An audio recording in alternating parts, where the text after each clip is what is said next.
Kanon Gundes. He's a partner on this project as well as in many other of our ventures. And then after that, Angela Jones will take you through the Bleecker Street, and Antonio is going to take you through the legal process. Kanon? How are you? I'm not involved in the buildings you're here tonight to learn about, but I am a partner in this project. And even at the risk of being associated with someone who's been vilified by some carefully orchestrated PR, I'm comfortable enough knowing the facts to stand up here and be a part of that conversation. And can tell you sincerely that we're grateful and humbled for the opportunity to speak with you tonight and address your concerns. Now, Kerry didn't have to come up here tonight to face tough questions of his background and intentions, but he wanted to address the concerns directly, face to face, in an honest and transparent conversation. Now, I also take these issues we're discussing tonight very seriously. I can tell you that having reviewed the public record myself, which some of the independent people who have worked on the buildings will present here for you tonight. After looking at the city records and the court records and seeing the building myself, I have no reservations about working with Kerry on this project or others in the future. And I think that after you've had a chance to review the city's current public records, you'll come to the same understanding yourself. This is a hardworking guy who's put himself out there on many occasions, renewing blighted building stock and providing good quality housing where there's often just skepticism of development. And I've watched him time and again ease people's concerns and finish good projects that the community's happy with. So I know that, is it this thing behind here? Okay. I know that Kerry wanted to share with you guys some of the awards that he's gotten, and it just points to who he is as a person. He got the 2003 National Leadership Award as an honorary chairman of the Business Advisory Council. In '96, he got a Community Leaders Service Award awarded by Maria Gonzalez, district leader, for dedicated service to the community. He got a letter from a U.S. congressman praising a project they did, saying this project will not only be an instrumental in training members of the community, but will also offer job placement. 2007, the Congressional Medal of Order of Merit Award. And I've worked well together with Kerry in other projects that we're really proud of. One of my favorite projects is a conversion of a huge vacant brewery into a cultural center for musicians and artists in the middle of a blighted part of Brooklyn. The mayor's office did not want residential in that area and encouraged the development of commercial space. So working with officials in the community, we tried something that served an existing need in that specific zone. With Kerry's knowledge, his creativity, and deep experience in construction and renewing old historic structures, we undertook a complicated renovation of over 100,000 square feet to meet the needs of the creative community that's so important to the culture. Today, the building acts as a home base for thousands of musicians and artists with professional recording facilities, 2 well-loved venues, including the largest LGBTQ-friendly venue in the city of New York, a community radio station, and some of the top musicians and producers across all genres of music. This project was the first and only of its kind and catalyzed positive growth of small business, culture, and jobs in that formerly blighted neighborhood. Now, even though the partners on that project sold the building several years ago, Kerry agreed to stay on running the business side for the new owners, and I worked directly for the new owners also, handling communication with the musicians and artists and venues and all the tenants, and addressing concerns and helping to enable the community to thrive. We're both proud to have built something that endures and proud to each be involved in running it years later. So that's what made sense for that community at that time. We think that this project, which we'll get to in a little bit, is a positive project that we can be proud of and that will be of benefit to the community and everyone involved here. So again, thanks for opening your doors and having us come up and talk with you. We look forward to addressing your concerns. And everyone wants to understand 431, and I'm going to hand it back over to Kerry so he can give you the narrative about that. Thank you. Thank you, Kanon. So I'm going to take you through 431 Bleecker Street. 431 Bleecker Street is a 100-year-old building that has 8 apartments in it. We put close to $750,000 to $1 million in renovation in it. I filed all of the various permits necessary to do the project.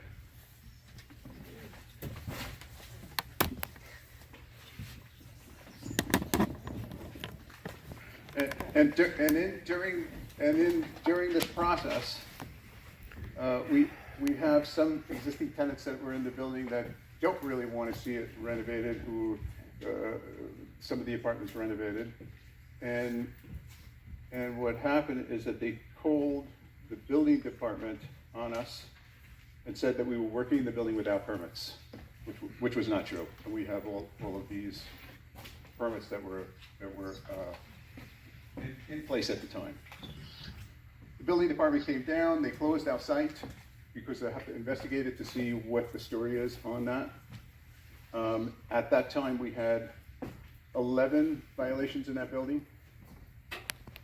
And those 11 violations, which Angela will take you through in a little while, were in relationship to an apartment 1L, which was a tenant. They were painting violations. So they were in relationship to a tenant that was supposed to move her furniture and all of her stuff to the center of the room so that we could come in and paint it. She never would do it. We kept having different times and dates to come in and do it, and that person would not cooperate with us to allow us to get that work done. So in the beginning we had 11 violations. So after the tenants called up, it was really one major tenant, but when they called up and had our project stopped, it then took us a couple of weeks to get those permits back on track. And in that, when they came to shut our project down, they also shut all the gas in the building, because every department in the city came down. They did swabbing tests in the hallway for dust. Every conceivable test you could think of, they came in and did it. So after a couple of weeks, we got all of the stuff back on track. During the first day that they cut the gas, we bought a truckload of heaters and electric stoves for each tenant so they wouldn't be without heat or hot water. We put in that building on that same day, and that's its permit. So at the same day as the building department came, I put in a 100-gallon electric heater to service the building so that they wouldn't be without water. So in essence, they didn't have heat and hot water maybe a day, maybe half a day at most. And I'd like to just read off a couple of the violations, the emergency violations that the people called about. So as I'm in the building working with my people, I want you to understand the mentality of the tenancy. The process in New York is to call the landlord if you have something broken in your building, call the landlord and ask him to fix it. If he doesn't fix it, then you call the city. So while I'm in my building working with my labor, and all of these things are public record, and they'll show them all here because we have hundreds of reports. So apartment 3L calls and says, I have an emergency repair that needs to be done. My window lock doesn't close. So when we went to go fix her window, what happened was we took a whisk broom and we swept the bottom of the window, and then the window closed and it locked. That's an emergency call to the city. That's a violation. Here's another violation, which is 928. Every door has to have self-closing doors. This door closed like this fast instead of this fast. So we got a violation for a slow speed of a door closing, which is an emergency call that somebody has to call the building department for while we're in the building working, fixing it. They could have called us in 5 minutes, but they called the city.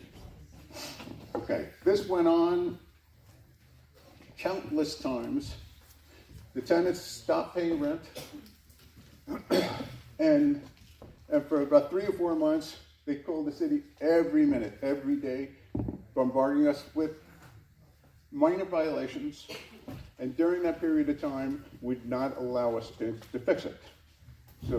So at the end of that term, we mounted probably 100 violations.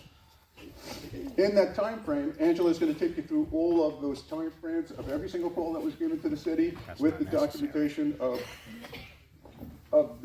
those type of offenses. In addition to that, my attorney who handled the legal, was part of the legal team, as we had to sue every one of these tenants for entrance so we could go into the apartments to fix it. So we may have had 100 violations, but that's only because they didn't allow us to go in and do it. Once we got the court orders and they let us in the buildings to fix it, cut the next board.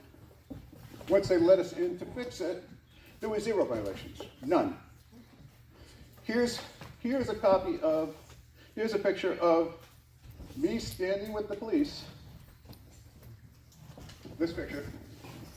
So this is me with the police reading a court order demanding that we come in to fix it, and the tenants are not letting us in to do the repairs. The police had to come to force them to allow us to come in with a court order. This is the money shot. I come in with a court order to come in to fix the building that the tenants locked us out of and wouldn't allow us to fix. While I'm in there with a scheduled appointment to come in to do repairs, there's a building inspector in the apartment giving us another ticket. Why didn't they just call us and say, we have something wrong? They blocked us out of the building, they refused to let us in, and they're calling the building department as we have a warrant to come in to fix the apartment, in the same apartment. Here's the cop, here's the building inspector. So yes, we did have 100 violations. It's a game not to play rent. I'm going to turn it over to Angela Jones.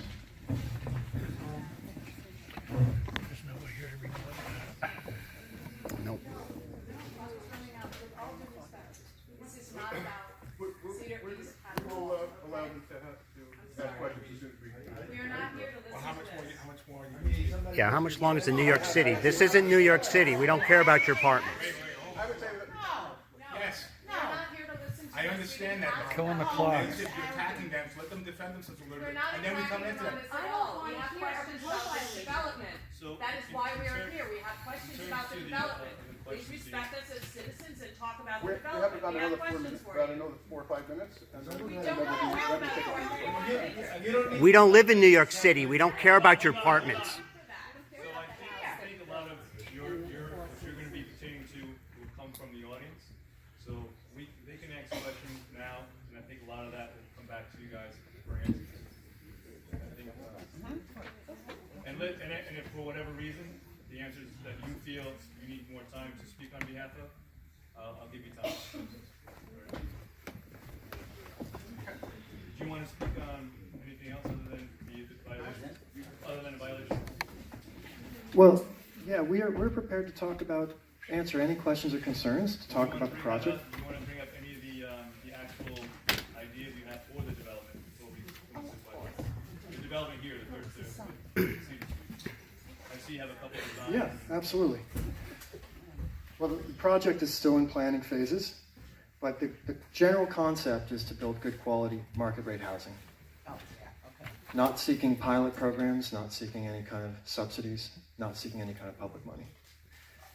And we see these buildings as a good opportunity to do a responsible, sensitive, adaptive reuse, which is where you don't go outside of the building envelope, you disturb as little of the land as possible, you do something that's going to be very environmentally responsible, and revitalize these 2 buildings and return them to the tax rolls. So sometimes it's not the cheapest way to go even, but it's the best way to go when you're working in conjunction with a community and you need to provide good quality housing. That's the general concept.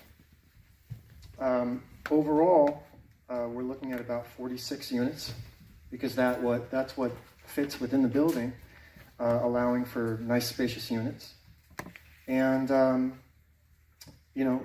we've got a team of local professionals working on the engineering for us, working with the county and the state and all the authorities that review these things to get us answers about, I think, a lot of the things that you folks are concerned about too. So with that, I definitely open the floor to any questions. Thank you. Thank you. Okay, so at this time I'll call on, I think it's, I believe, I can't read the last name, 90 Wall Street, West Hurley. Lee? It's me, but I don't want to ask a question. I'm sorry, I didn't understand. Okay, no problem. So actually that brings up a good point. So potentially your questions might be regurgitated and spoken. So if for some reason your question has been answered, please just pass, so that unless you have, you feel that your question wasn't answered well enough. But if you feel your question was answered, please pass to the next person. Peter Humphreys, 22 Tanglewood. Tanglewood. Hi, everybody. My name is Peter Humphreys. I was born and raised here. Our area lacks rental areas, incredibly. With Airbnb now and the raising cost of rentals, our area and local people have been pushed out of the area. Along with that, I've lived in Woodstock in West Hurley in this area for pretty much my whole life. The rest of my life, I lived in Laguna Beach, California. The same exact thing happened to that town. What I'm talking about is it breaks my heart to see our communities lose what makes them what they are. And that's what's happening. And people keep coming in to buying, selling, pushing. I would hope that, first of all, I wish you the best luck, and I appreciate you coming in. And I'm sorry you had to come in and feel like you had to defend yourself right off the bat as much as you did. Not everybody here is for that. I'm here to wish you guys the best of luck. And I hope, and I ask, that you listen to everybody, that you follow the rules, you respect our land, and you bring the people in to live in this area and live in these units, are people who need it. There's a ton of people who need it. You bring the people in that need this area, they will be able to work in the area, increase the values of our area, and make our area more thriving. Hopefully, I ask that you give these people a place to live, and that this isn't a big thing for you guys to make a lot of money, raise huge rents, and do that.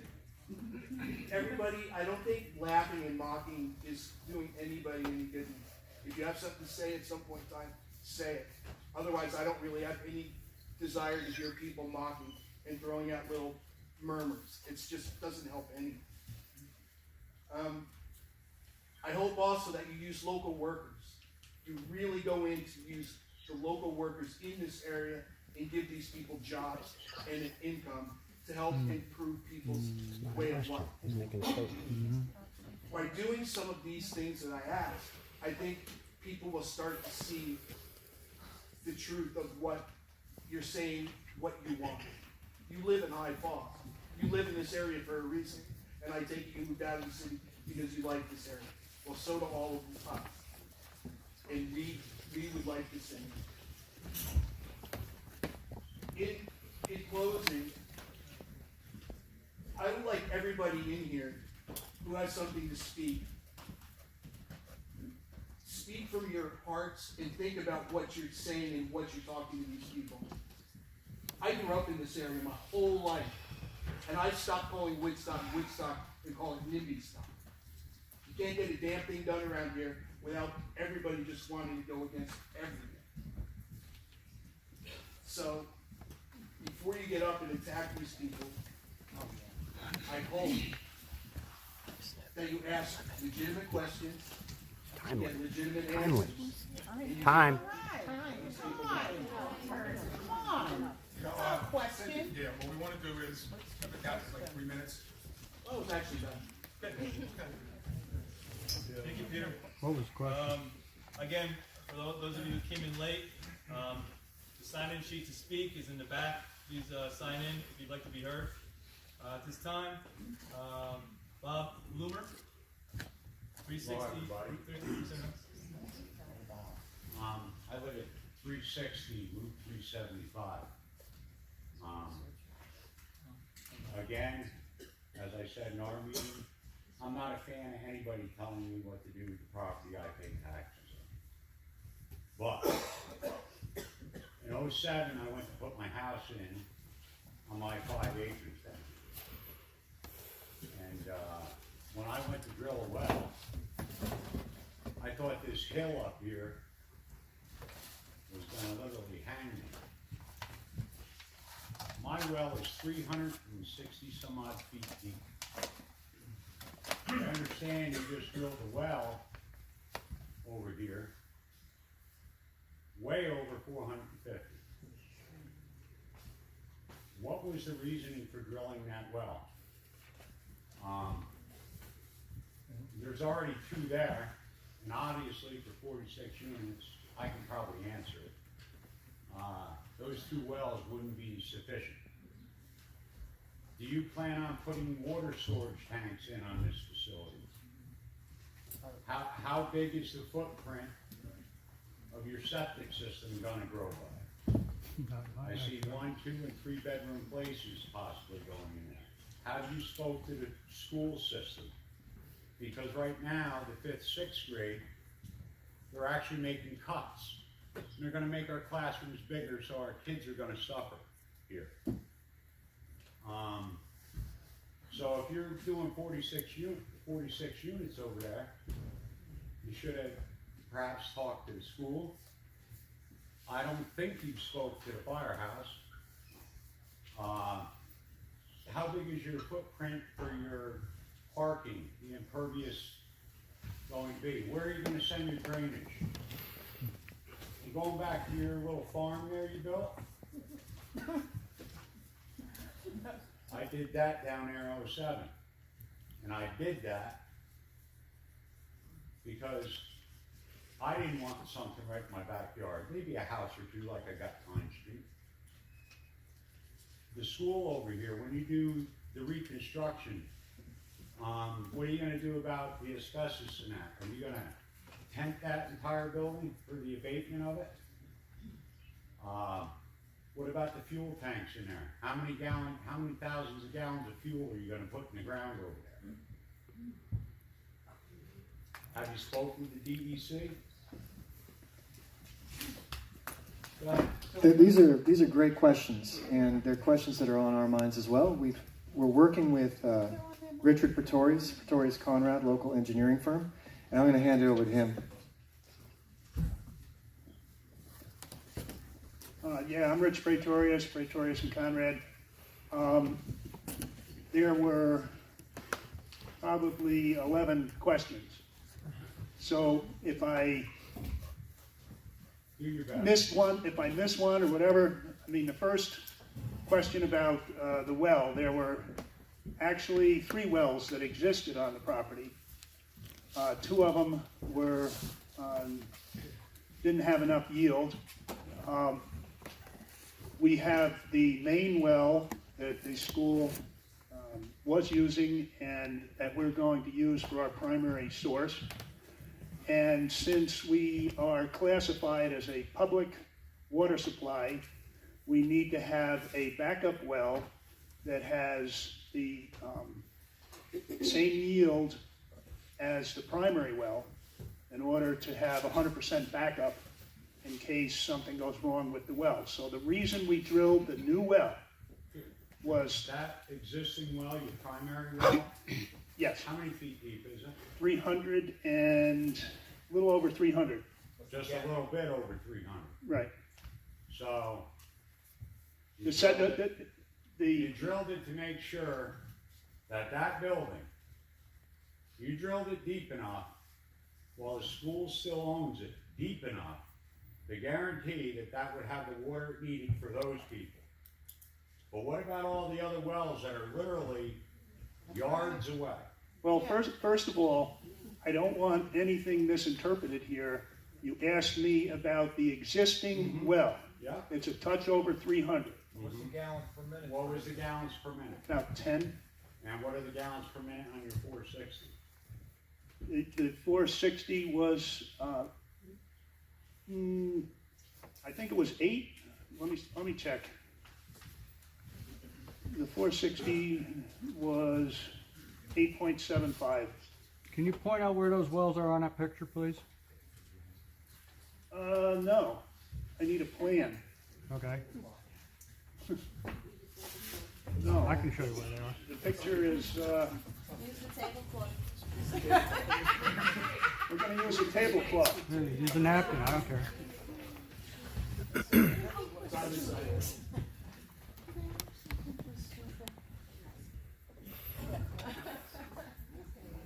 All right.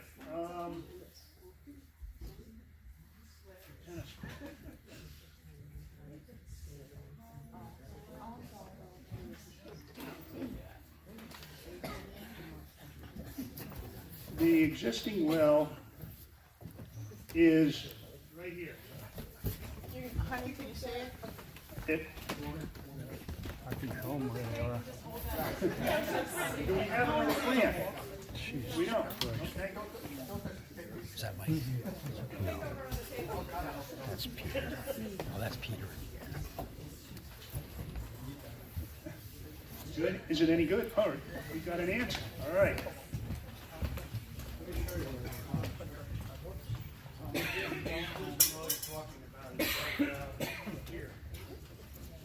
Okay. This is the pump house that was down. There's a well here. Yeah. All right, so the existing water supply well is here. All right. This is the older building, this is the newer building, and the existing well is right here between. I was there when they drilled. Yeah. Okay. Ryan and Blevins. The Ryan is the old, the Ryan is the old, the Okay. Blevins is the new. Okay, so it's between the two right here. It sticks up, the casing sticks up about this high. It's a blue, light blue color. All right, no, you asked me. And then the new well is over here on the northerly side of the newer building, past the tennis court. It's on the hill. It's on the top of the hill. The elevation here is about 648. So it's on top of the hill, not on this same level. Yeah, they buried the well truck in the mud trying to get up the hill. So this is the new well, and that's the old well. Okay.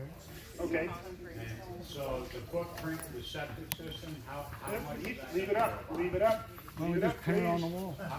Okay, so the existing septic system for the school is right here. Well, It's- give me numbers.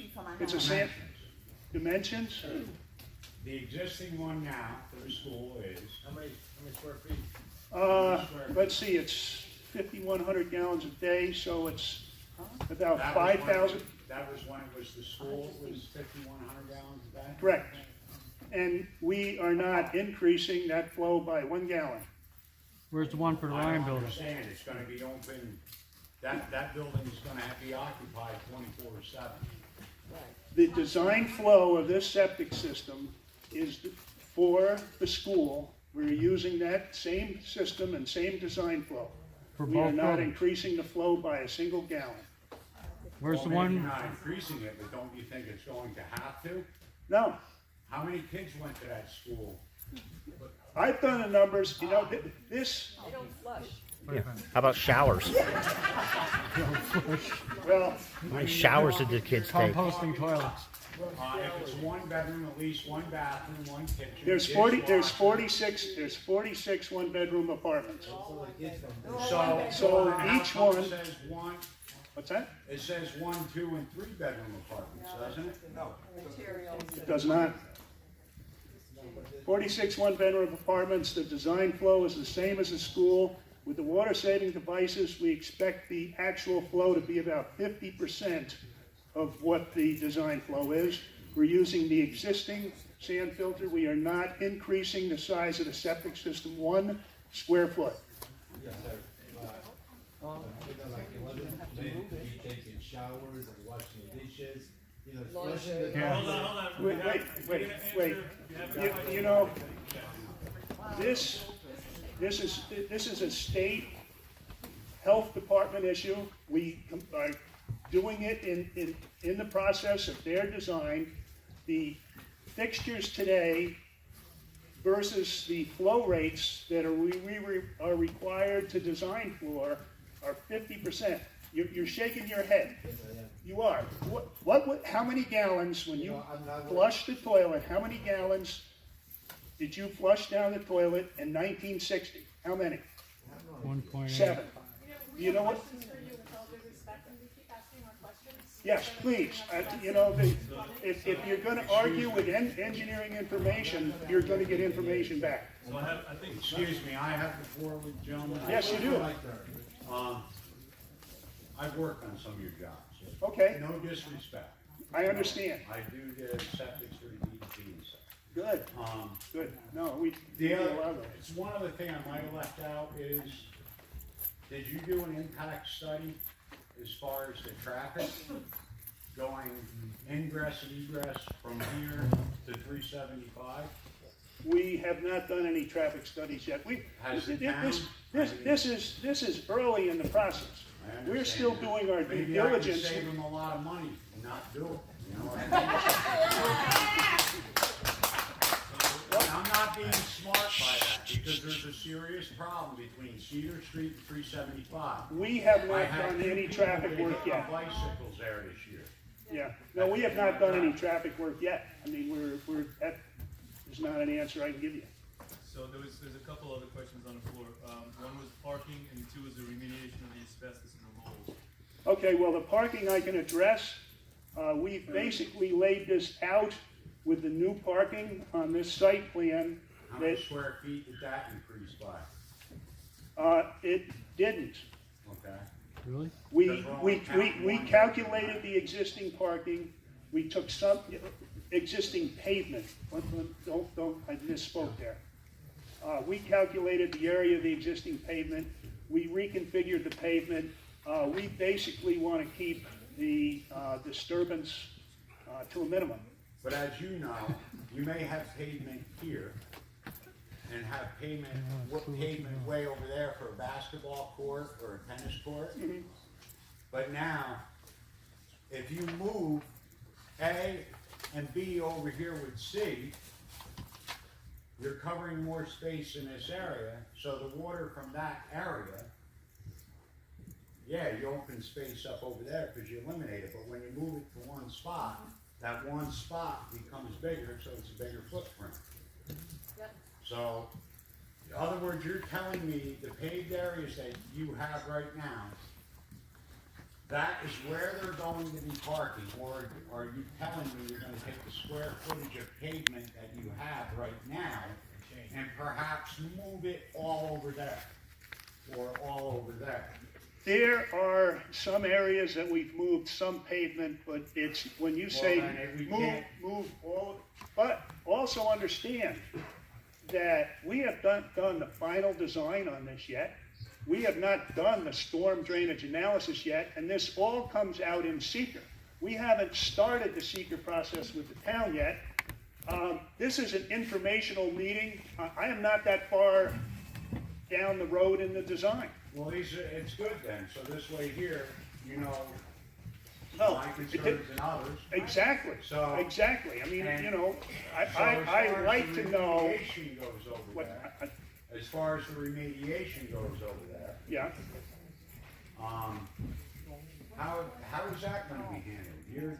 Remediation of, Well, the Asbestos and mold. and all that okay, stuff. I'm going to turn that back over to the building people.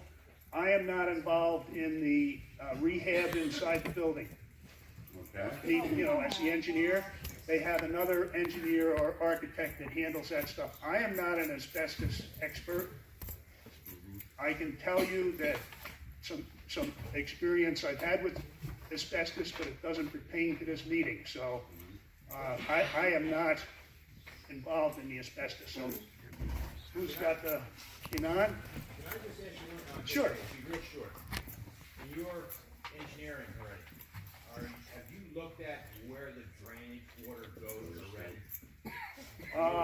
There's a problem here with the firehouse. It's nothing to do with Which way the water flows? that is way off base. That's all I'm asking. From Yes. that property, where's it go? My backyard. Because I can tell you where it goes, and it's not pretty when it comes to it.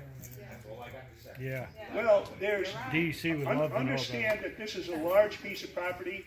When you ask the question, you're referring to the occupied part, not. No, we're talking about the entire property. Oh. As you as an engineer, Yep. walk this property when there's monsoon waters. Have you? Where does all Well, the water first go of from that all, property? the last monsoon water was Hurricane Irene, and I was in the town of Catskill, the town of Wyndham, and the town of Hunter. So, Okay, let me just you cut know, it short because you don't have to go any further. What I'm saying is if we have, say, a day of an inch of rain, okay, I can tell you right now which areas are gonna be under knee deep in water from that property. And the people have been dealing with it right now, and where it goes under 28. And the pipe under 28 is undersized right now. okay. I've been dealing with it. The people pump their septics out, or basements out nonstop. Just asking you, have you evaluated the amount of water that comes here when it really rains? I'm not that far in Maybe yet. I'll take some pictures, I'll send them to you. Would That's all, you? thank you. Would you? Yeah, I will. Please, because When the ducks come. as the project proceeds, Don't forget the this is something that I do have to address, so. Well, I'll leave it up to you, you get paid to do that. I know, I've lived here 48 years and watched it. Yeah. So I can tell you, it ain't gonna be any easier. Thank you. Okay. Asbestos. We got. Regarding the asbestos and mold, and we understand there is some asbestos in the buildings because we've seen the school records that, yeah, of course. It was built in '64. Yeah, that's when they were using a lot of it, right? And the school kept very good records. Yeah, please, thank you. Give him a chance. We've done legal asbestos remediation in the past. We're not personally experts, so we hire experts who are licensed to deal with it. We are aware of it. It's a matter of public record. There's no hiding it. We got to deal with it right. Same with the mold. We understand there were problems with mold in the classrooms. We've read the press about it. We've talked to people who work at the school now, who are superintendents of, who work in the systems of other schools in Onteora, who have walked us through this school. And we're aware of that. And that's something that we also know we're going to have to deal with experts in the field. There's no hiding that. That's also a matter of public record. It's a concern we have too. We don't want to own and operate something that is going to give us an ongoing problem with these issues. We don't want to have that on our conscience. We do want to own and operate something that we're proud of for a long time. Kerry and his family have roots in the area. Myself and my wife, we're newly married, have a place in the area, and we're spending more and more time up here, and a lot of our friends are. And we want to be part of this community going forward. So that is a really important concern, and we're going to deal with it very seriously. So you haven't done any research, you're just dumping money into this project right now, but you haven't even talked to anybody